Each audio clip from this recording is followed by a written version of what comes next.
What is going on, guys? Today we'll be taking a look at bosses that got fired on Undercover Boss. Usually company CEOs get to fire incompetent employees, but what happens when CEOs go into the field and are found unqualified? From a boss that can't drive a bus to one that can't seem to take orders. Now you have 5 pallets. Don't cannot be jumpy because they will fall. Just be careful. Be careful. Follow me. Here are the list of bosses that got fired on Undercover Boss. Number 1. The CEO of ABM Industries. This episode features the CEO of ABM, Heinrich, posing as a Dutch immigrant. He goes undercover in his own company, and Heinrich was first confident about his abilities to do all the jobs, but things come crashing down on his first job. He wakes up at 4:30 and meets up with Kenny, who's a diligent and hardworking bus driver in the airport. Kenny's also a stickler for the rules and tells Heinrich in detail what to do. He shows him how to drive the airport bus and how to serve the customers, and after learning from Kenny, Heinrich was confident that he can do it and takes the wheel. But things don't go as planned, as Heinrich starts off bad by speeding over the speed limit, which is a high-level violation which could get them kicked out of the airport. And what's worse was that when Kenny tries to instruct him, he did not listen. Heinrich, being a boss, made him bad at following other people's orders, which also leads him to his next mistakes, which was him forgetting what to do when customers arrive. Heinrich is slow when taking customer baggage, and he is still speeding and bumping on the road. This makes customers visibly concerned, and Kenny becomes really frustrated by his performance, but decides to let him do the next drive too. By this time, you would think Heinrich would do a better job, but it gets even worse, and he's slower serving customers, and he drives 30 miles more than the allowed speed limit, which was very dangerous. All this added with Heinrich's constant complaining about the job and using cuss words while doing the job. Going from... You can't cuss, man. Everybody in the airport is hearing you.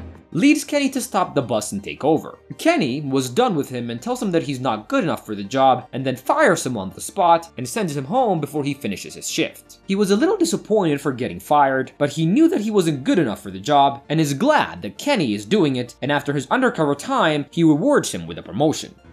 I'm not done. I want to cover all your education expenses as long as you're with the company. Number 2. Owner of the Chicago Clubs. In this episode of Undercover Boss, Todd Ricketts, co-owner of Chicago Clubs baseball team, goes undercover in his own company, posing as a new recruit. He travels to Wrigley Field to work with Daryl, and they get right into the job, and for the first task they start cleaning the bathrooms, and Daryl teaches him how to use the hose off the rooms. Todd knows how demanding the job is, and he tries his best to follow Daryl's lead, but he is still slow and ends up holding up Daryl. He does not give up though, so he continues to do the work, and while trying to keep up cleaning the bathroom floor, he accidentally breaks the squidgy. This really annoys Daryl, as they have lots to do, and Todd is not just slow, he's actually now breaking cleaning materials. They continue cleaning the bathroom, and Todd gets tired and asks for a break, and before they can even finish, Daryl begrudgingly accepts the request, and they then go on a break. On their break, they talk a little about family and they bond over that, but things don't continue smoothly when they get back from their break. Todd is told to pick up cleaning materials, but when stacking up the materials, he accidentally drops all the liquid soaps and it spills all over. This was the last draw for Daryl, and he tells Todd that he needs to let him go, and tells him that all day he's caused more problems than help and that he's not qualified to do the job. He feels bad for making a mistake and apologizes before leaving, and this was Todd's first time getting fired from any job, and it also made him realize just how difficult the job can be, and he appreciated his employees a lot more. After his undercover time came to an end, he invited Daryl and thanked him for being a great employee and rewarded him accordingly.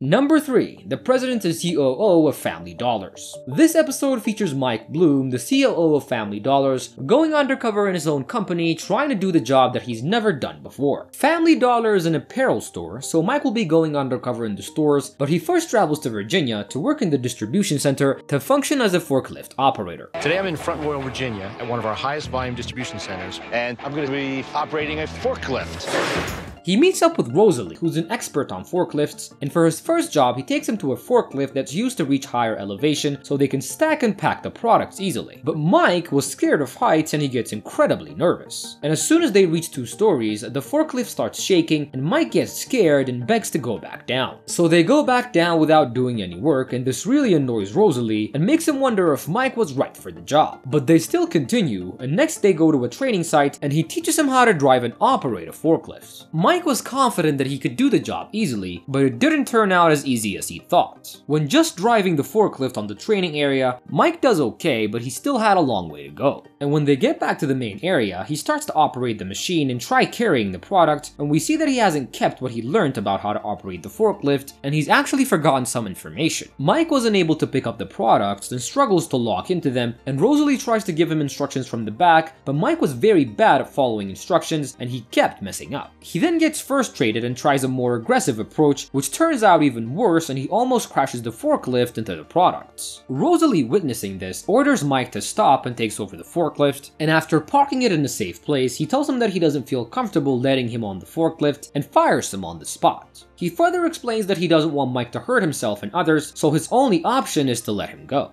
I have to fire Mark for safety reasons. I don't want him to have an accident or hurt anybody else. Mike was shocked to get fired for the first time in his life, but is glad that Rosalie takes safety seriously and won't let unqualified people operate forklifts. Number 4, the CEO of Mostech. In this episode, Jose Mas, the CEO of Mostech, goes undercover posing as a gym teacher, trying a hands-on job. Jose has turned Mostech profitable in just 4 years of leading it, but he wanted to see how he would perform on the field, and so he decided to go undercover. For his first few jobs, he struggles a bit but does okay, but on his last job, he meets up with Hugh and he first teaches him about the safety manual, as Jose's last job is going to be quite dangerous because it's setting up an electric line. After learning about the safety protocols and signing a document proving he wants to do the job, they get right into the job, and Jose starts helping setting up markers, which doesn't really go great, as Jose was timid and didn't seem like he had enough strength to push the marker onto the ground. Hugh was not impressed by this, but Jose was confident that he could do other jobs better, so Hugh decides to let him drive the tractors. In previous days, Jose has learned to drive dozers, and although he didn't do great, he believes that he's done enough to be better the next time. But things don't go as planned, as he immensely struggles to drive the tractor to pick up some dirt. Hugh gives him instructions on how to do it from the outside, but Jose still couldn't pull it off, so he orders him to stop and tells him that he's not ready for the job. He tells him he's very diligent when it comes to safety, and letting Jose drive like that in a hazardous site will not be safe for anyone around. When it comes to using equipment, I don't want nobody hurt. Now, if I don't feel safe with you, I ain't gonna let that happen. And so Jose's time ends shortly after, but before he leaves, he helps him with minor stuff and bonds with Hugh, and when the time came to reveal his true identity, he applauded him for his care about safety and rewarded him the most. I want to give you $25,000. Man.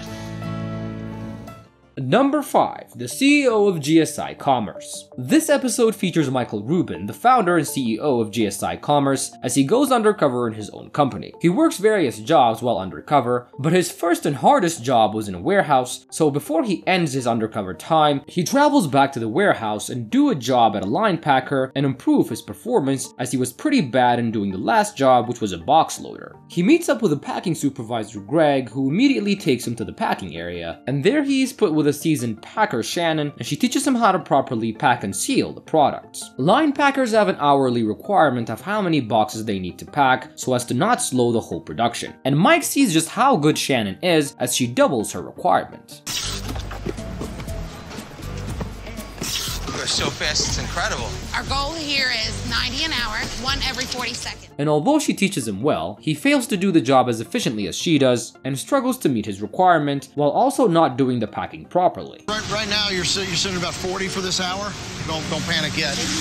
But we do need to make sure we're heading towards the 90 and improving each hour. Shannon goes out of her way to help him by the end of their first shift, but Mike was only able to pack half of the required boxes. Mike knows that he didn't do well and is more motivated to do better in the next shift, but before he even starts, Greg comes back with his previous boxes, which had multiple problems, from having the wrong tag to not being properly packed. Greg tells him that he's not fulfilling the requirement and that his mistakes double the problem, as now they need to be redone, and then tells him that he's not qualified to do the job and decides to fire him from the job. Mike was shocked that he got fired and felt embarrassed about his performance, and notes how hard the job was, and then thanks Shannon before leaving. And that concludes our compilation of bosses that got fired on Undercover Boss.